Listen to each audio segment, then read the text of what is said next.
बिहार में विधानसभा चुनाव का वक्त था और ओवैसी बार बार राष्ट्रीय जनता दल पर हमला बोल रहे थे, लेकिन उस समय ओवैसी को बिहार की राजनीति में कोई इतना सीरियस ले नहीं रहा था और यह माना जा रहा था कि ओवैसी सिर्फ चुनाव लड़ रहे हैं, बल्कि जीतने वाले नहीं हैं। लेकिन जब चुनाव के परिणाम आए तब ओवैसी ने सबसे ज्यादा चौंकाया भी और चिंता में डाल दिया राष्ट्रीय जनता दल को। राष्ट्रीय जनता दल को इस बात की बिल्कुल भी उम्मीद नहीं थी कि ओवैसी इतनी सफलता प्राप्त कर सकते हैं और ओवैसी ने विधानसभा चुनाव के वक्त जो किया उससे इतना तो साफ हो गया कि मुसलमान मतदाता अगर ओवैसी का ऑप्शन आता है तब अपने क्षेत्रीय पार्टी से कट जाता है। मतलब कि जिस पार्टी को दशकों से मुसलमान वोटर वोट देता आया था उसे छोड़कर उसने ओवैसी को जगह दी और कहा जाता है कि राष्ट्रीय जनता दल के पिछड़ जाने का और दर्जनों सीट पर उसके हारने का एक बड़ा कारण यह भी था।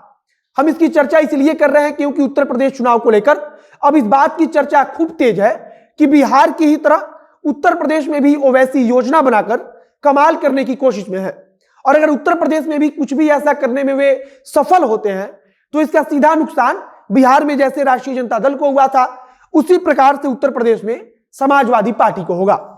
अब नमस्कार, मेरा नाम है मोहित कुमार सिंह और आप देख रहे हैं हमारा विशेष कार्यक्रम एक्सप्लेनर। हमारी बच्ची पटना में अकेली रहती है और जॉब भी करती थी, परंतु अभी जॉब छूट गया है और इस बीच उसकी तबीयत जो है बहुत ज़्यादा खराब हो गई। हनुमान ऐप के माध्यम से उसे जानकारी मिली और हमारे आने तक यानी कि ऑपरेशन तक सारा देख रेख हनुमान ऐप के थ्रू हुआ। धन्यवाद हनुमान। हम ओवैसी की चर्चा इसलिए कर रहे हैं क्योंकि मौजूदा वक्त में बार बार ओवैसी के बिहार मॉडल पर चर्चा हो रही है। कहा जा रहा है कि जिस प्रकार से बिहार में ओवैसी की पार्टी ने कमाल किया उसी प्रकार से उत्तर प्रदेश में भी ओवैसी अपना दिमाग लगा रहे हैं और सोच रहे हैं कि मुसलमान मतदाता को अपनी तरफ एकजुट कर लिया जाए और अगर ऐसा कुछ भी होता है तो इसका सीधा नुकसान समाजवादी पार्टी और अखिलेश यादव को उठाना पड़ेगा।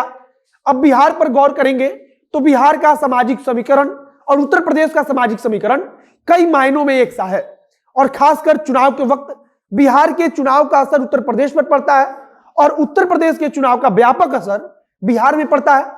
बिहार में ओवैसी की पार्टी के जीतने का सबसे मुख्य कारण ही था कि उन्होंने मुसलमान मतदाताओं को अपनी तरफ एकजुट करने में सफलता हासिल कर ली और राष्ट्रीय जनता दल के नेता भले ही कहते रहे कि ओवैसी मुसलमानों का वोट काटने आए हैं, लेकिन जिस हिसाब से मुस्लिम बहुल क्षेत्र में ओवैसी ने सफलता हासिल की उससे तो यह लगता है कि राष्ट्रीय जनता दल मुस्लिम बाहुल्य क्षेत्र में मुस्लिमों का वोट कटवा बनकर रह गई। इसी प्रकार से उत्तर प्रदेश के जो मुस्लिम बाहुल्य क्षेत्र है वहां ओवैसी की तरफ से पूरा ध्यान दिया गया है और कहा जा रहा है कि बिहार की तरह ही उत्तर प्रदेश में ओवैसी अपने लिए संभावना तलाश रहे हैं। बिहार की स्थिति हम सब जानते हैं, जिस प्रकार से हर वक्त एनडीए की सरकार पर तलवार लटकती रहती है। अगर वैसी कोई भी परिस्थिति उत्पन्न होती है तब ओवैसी बिहार में किंग मेकर वाली भूमिका में आ जाएंगे। मतलब कि राष्ट्रीय जनता दल की सरकार बनने देना या ना बनने देना काफी हद तक उनके हाथ में होगा और अब इसी बात की चर्चा चल रही है कि कहीं ओवैसी उत्तर प्रदेश में भी तो किंग मेकर बनने की भूमिका में नहीं आ गए हैं। मान लीजिए कि समाजवादी पार्टी अच्छी खासी सीट जीत लेती है लेकिन बहुमत से चूक जाती है, तब ओवैसी समाजवादी पार्टी के लिए ऑक्सीजन की तरह हो जाएंगे। उत्तर प्रदेश के अंदर ओवैसी का सबसे ज्यादा फोकस भी उन सीटों पर है जहां मुसलमान मतदाता 35% से ज्यादा है। मतलब कि वे मुसलमान वोटों के ध्रुवीकरण पर नजरें गड़ाकर देख रहे हैं। ओवैसी उत्तर प्रदेश में उन मुसलमानों पर भी नजरें लगाए हुए हैं जो बाहुबली हैं और अपने बाहुबल के चलते अपने समाज में एक प्रमुख स्थान रखते हैं।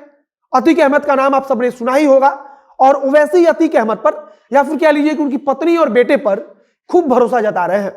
एक बात और है कि बिहार में भी ओवैसी ने सभी सीटों पर चुनाव लड़कर अपने संसाधनों को व्यर्थ नहीं किया था, बल्कि सीमित सीटों पर चुनाव लड़कर सभी संसाधनों का उपयोग उन सीटों पर किया और उसी का परिणाम रहा कि बिहार में 20 उम्मीदवार उतारकर ओवैसी 5 उम्मीदवारों को जीत दिला देते हैं। इसी प्रकार से उत्तर प्रदेश में भी ओवैसी ज्यादा सीटों पर चुनाव लड़कर खुद को कमजोर करना नहीं चाहते हैं, बल्कि सिर्फ उन सीटों पर ध्यान दे रहे हैं जहां मुस्लिम आबादी 35% से ज्यादा है। ओवैसी ने अपनी पार्टी की तरफ से पहली लिस्ट भी जारी किया है और उसमें सिर्फ उन सीटों से उम्मीदवार दिए गए हैं जहां मुस्लिम मतदाता ही उम्मीदवार के भाग्य का फैसला करता है। ओवैसी चाहते हैं कि उत्तर प्रदेश में भी यह साबित कर दिया जाए कि उनके बिना मुस्लिम वोट की राजनीति नहीं हो सकती।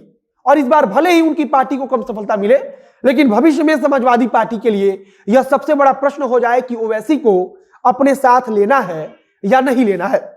अब कुल मिलाकर ओवैसी उत्तर प्रदेश में अपने आप को मुसलमानों का नया मसीहा घोषित कर रहे हैं, तो बिहार में हुए विधानसभा चुनाव के वक्त यह कोशिश कर चुके हैं और काफी हद तक इसमें सफलता भी उन्हें मिल चुकी है।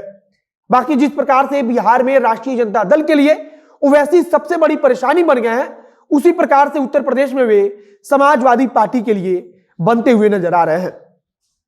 बाकी इस वीडियो को हम यहीं पर समाप्त करते हैं। वीडियो को शेयर कीजिएगा, अगर फेसबुक पर देख रहे हैं तो पेज को लाइक कर लीजिए, और अगर यूट्यूब पर देख रहे हैं चैनल को सब्सक्राइब कर लीजिए। मिलते हैं फिर बहुत जल्द अगले वीडियो में। कैमरे के पीछे खड़े ओम प्रकाश और मैं मोहित कुमार सिंह। बहुत बहुत धन्यवाद।